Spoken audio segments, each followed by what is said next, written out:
Dun dun dun. Here we are, back with another Quora question. I love Quora questions. People have good questions.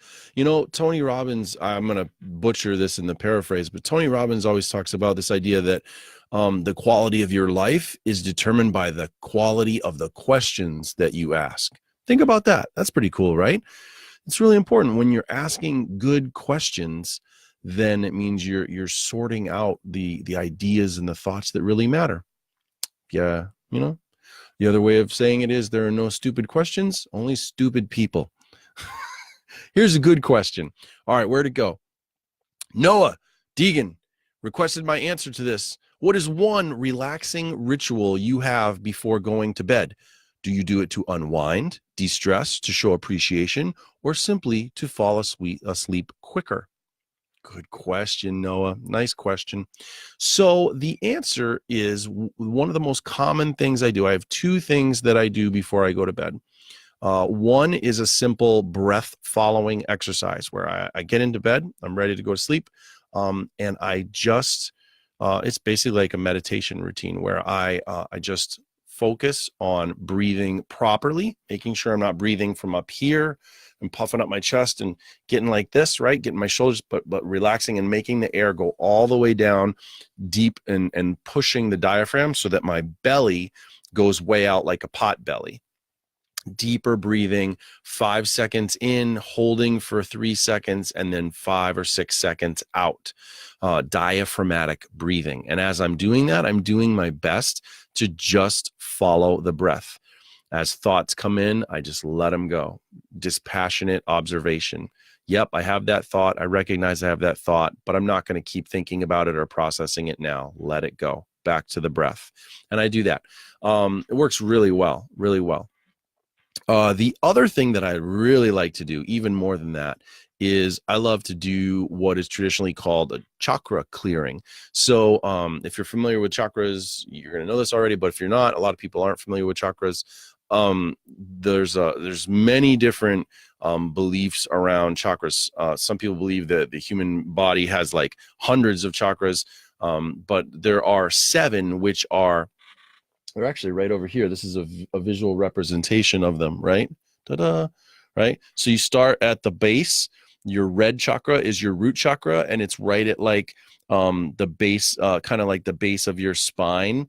And then you move up to orange, and that's your sacral, chakra, and then your solar plexus, and then your heart. And then in your throat, you have your communication one, and then your third eye, and then the crown of the head. Da, da, da. What do I get up there? So 7 chakras. And so one thing that you can do now, some people believe that chakras literally exist, that they are actually energy centers in your body that exist, and that they get cloudy, or they get jammed up, or they get confused. And so when you do a chakra clearing, you're trying to realign them and clear them and let the energy flow as it's intended to.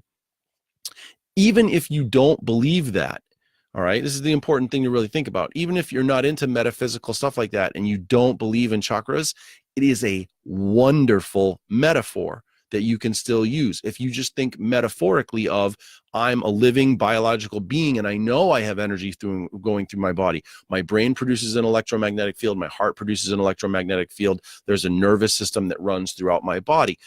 It is a wonderful metaphorical system that can be used for thinking about tuning yourself at the end of the day, releasing stress energy, aligning all centers of self, and putting yourself in the best position to go to sleep and maintain a wonderful energetic state when you go to sleep. So there are lots of different ways. Some people just listen to music, and the music has different tonal frequencies, and they believe, folks who are into chakra work believe that each chakra has its own frequency, and so you can listen to music that goes through these different tonal variations, and that tunes your chakras.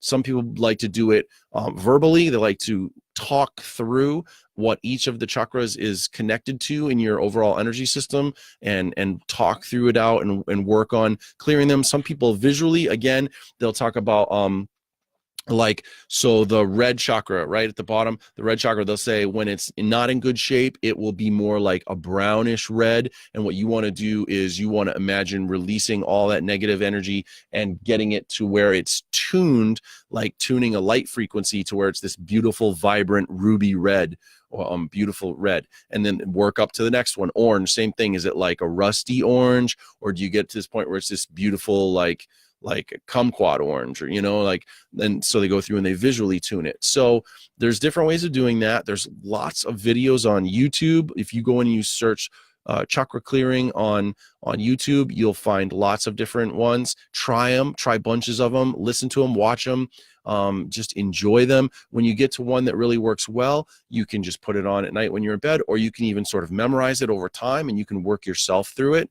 But I really, really enjoy doing chakra clearing. I really like it. It's a wonderful tool, and I would highly recommend it. Again, whether you believe in chakras, awesome, or if you don't, it still works as a metaphorical representation of energy adjustment. So that's my advice to you.